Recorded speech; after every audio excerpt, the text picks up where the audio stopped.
పార్వతీపురం మన్యం జిల్లా చినబుడ్డిడి గ్రామంలో ఏనుగుల గుంపు బీభత్సాన్ని సృష్టించింది. వరికోత పనులు చేస్తూ ఉండగా ఏనుగుల గుంపు పొలాల్లోకి రావడంతో రైతులు పరుగులు తీశారు. పొలంలో ఉన్న ట్రాక్టర్, వరికోత మిషన్, బైక్ను ధ్వంసం చేసే ఏనుగులు లక్షల్లో నష్టం వాటిల్లిందని బాధితులు లబోదిబోమంటున్నారు. సుమారు 45 బస్తాల ధాన్యాన్ని తినేసి బస్తాలను చిందరవందరగా చేయడంతో రైతులు ఆవేదన వ్యక్తం చేస్తున్నారు. 4 రోజులుగా ఏనుగుల గుంపు చినబుడ్డిడి గ్రామంలో తిష్టవేసి పొలాల్లో సంచరిస్తూ ఉండటంతో పనులకు వెళ్లాలంటే రైతులు భయభ్రాంతులకు గురవుతున్నారు.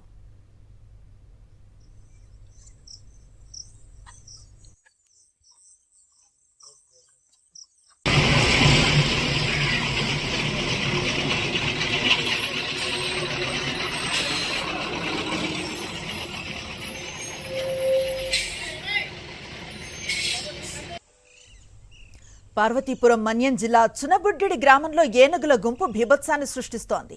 వరికోత పనులు చేస్తూ ఉండగా ఏనుగుల గుంపు పొలాల్లోకి రావడంతో రైతులు పరుగులు తీశారు. పొలంలో ఉన్న ట్రాక్టర్, వరికోత మిషన్, బైక్ను ధ్వంసం చేసే ఏనుగులు లక్షల్లో నష్టం వాటిల్లిందని బాధితులు లబోదిబోమంటున్నారు.